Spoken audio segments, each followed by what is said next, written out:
नमस्कार किसान भाइयों। अगर जनवरी के महीने में आपका खेत खाली पड़े हुए हैं तो आप खाली खेत में इन 3 चुनिंदा फसलों को लगाकर लाखों का मुनाफा कमा सकते हैं।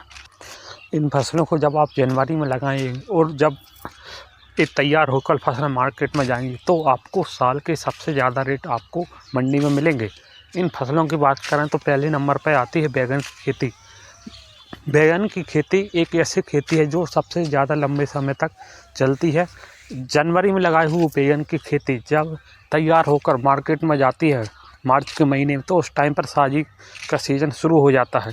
तो साल के सबसे ज़्यादा रेट मार्च के महीने में उस टाइम पर आपको मंडी में देखने को मिलेंगे।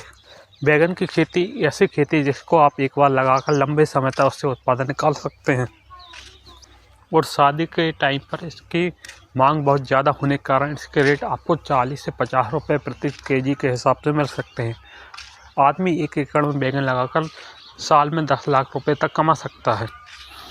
दूसरे नंबर पर बात करें तो गिलकी की खेती। गिलकी की खेती एक ऐसी खेती जिसमें आपको एक दिन छोड़ एक दिन इसका लगातार तोड़ाव करना पड़ता है। और गिलकी की बात करें तो मार्च के महीने में जब तक गिलकी तैयार होकर मंडी में जाती है तो साल के सबसे ज़्यादा रेट उस टाइम पे देखने को मिलेंगे। गिलकी मार्च के महीने में आपको रेट बात करें तो 60 से 70 रुपये प्रति केजी तक आपको रेट मिलेंगे। अगर पिछले 5 साल की बात करें तो गिलकी के रेट मार्च के महीने में 50 से 60 रुपये प्रति किलो रहते हैं। तीसरे नंबर पर बात करें टमाटर की खेती की। टमाटर की खेती एक ऐसी खेती है जिसको जनवरी के महीने पर लगाने पर जब फसल तैयार होकर मंडी में जाएगी तो उस टाइम पर मंडी में टमाटर के साल के सबसे अच्छे रेट मिलेंगे आपको। टमाटर एक ऐसी चीज़ है जिसमें हर सब्ज़ी में आपको टमाटर की ज़रूरत पड़ती है।